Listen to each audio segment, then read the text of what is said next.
Hey, it's Jordan. We're here in Flint. Big day. There was a panel talking about the class action lawsuits that are underway against the state of Michigan, educational issues with the children that have been poisoned, a lot of other issues. Here with Vicki Marx, you're a resident here, and we've been in communication many years. You, like many people, aside from like normal things, were fairly healthy before the switch, and you've had Parkinson's develop, other things. Talk about, 5 years later, it's not like you have Medicare for all for your issues, and you have the mainstream media saying that the water's fine, it's just a trust issue. Yeah, I don't trust the media or the government. The government cooked the water, the tests, and all the government and the media are talking about is lead. They're not talking about the bacteria, the other heavy metals that are in the water. Crickets on that. And it's interesting because most sane people, if you're being told that your water's fine, yet like today, still actively, people get rashes, people are losing hair. You had people even talking about in the shower, their eyes sting, things like that. So whether it's lead, whether it's TTHMs, whether it's bacteria, how could the water be called safe if people are still actively having those issues? It can't be called safe. And that's what we're trying to get the word out, that Flint water crisis is not over. If anything, it's worse than it was 4 years ago. We've still got people dying of Legionella. Since February, we've lost 3 people to Legionella, and it's not coming from the hospitals, like the state is trying to say. And Snyder is now out of office, so it's now Gretchen Whitmer. She, as governor, she talked about reopening the pods. I don't see the pods reopened. And also, as you know, we found that they were just cooking up the water testing. They cheated on the testing. They were flushing residents' lines before. So if the data that was used to declare the water safe was compromised, shouldn't there be, new testing that's actually independent, not the state of Michigan doing it, not people with, EPA funding, and shouldn't those pods be reopened? Because how can you shut down water pods and free water distribution if the testing that was used to declare mission accomplished was flushed? Well, that's it exactly. Flint water is safe to drink if it's filtered with these cheap little filters that the state kindly gave to us, which I don't use, never have used. The water pods should never have been closed in the first place. Anybody with half a brain will tell you that when they're digging up streets, that lead in the pipes is going to be breaking loose and coming into your homes. And they're only replacing service lines. They're not addressing the lead mains in the city. They're not addressing the fact that we've got 600 miles worth of water infrastructure when 250 to 300 miles would service the remaining population just fine. They don't tell you that some of the water sits in the lines for 24 days from the time it leaves the treatment plant until it gets to some homes. So how they can say the water is safe? Can you talk about yourself? You have Parkinson's since the water switch. What other health ailments are you dealing with, and what have the doctors told you? Well, I've got precancerous polyps. I have lesions on my brain that they have no explanation for. Unfortunately, my personal physician, the only thing she knows about lead is what I have told her. Most people, when you say you were exposed to high lead, they just brush it off.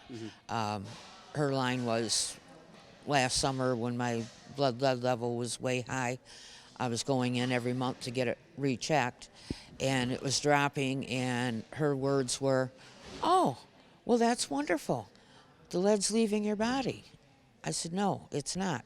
It's going into my bones, my brain, my organs." Lead doesn't last in your blood for longer than a month. No, it's high in your blood for 30 days, and then some of it leaves your body, but the biggest majority of it will go into your bones to replace calcium, or go to your brain, liver, kidneys, which makes me question all the high numbers of kidney and liver cancer that people are showing up with, and the neurological problems. Right. And I also want to get to, there was basically, to me, somewhat of a coordinated campaign to smear you. Lead sinkers were found in your shower, I think it was, and then the media picked it up. I'm not going to get into, I think, who planted the story, but basically said you were planting lead sinkers, a woman with Parkinson's who can't hold things for that long, to increase the lead levels, even though the high lead levels were in your kitchen sink, Right. not your shower or bathroom. Can you kind of talk about that? Because it seems like I've seen that in a lot of cases. The most outspoken people in Flint there's coordinated campaigns through the media, through the state, talking about Snyder's administration to make them look like they're cheating or they're inflating their lead numbers. As far as I could see, there was never any evidence provided that you put lead sinkers, and I don't know how you would. I mean, my grandpa had Parkinson's. He couldn't hold a cup of coffee, let alone a lead sinker. Can you kind of talk about that?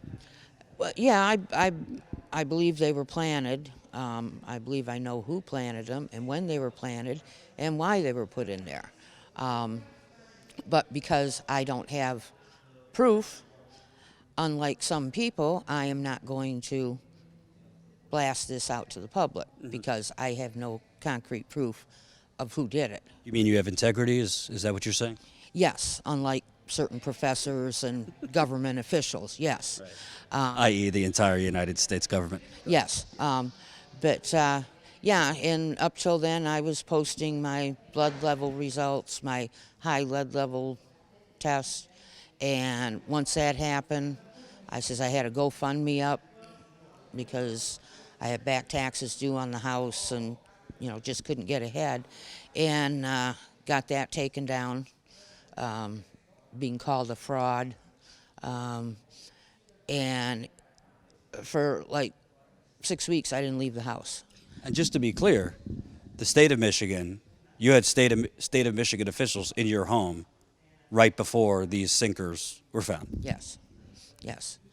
And then the day after they were discovered, after I had private lead people coming in to test my house for lead, they found the sinkers. But the next day, a government agency was supposed to come in and test my house for lead, and they tested the bathtub.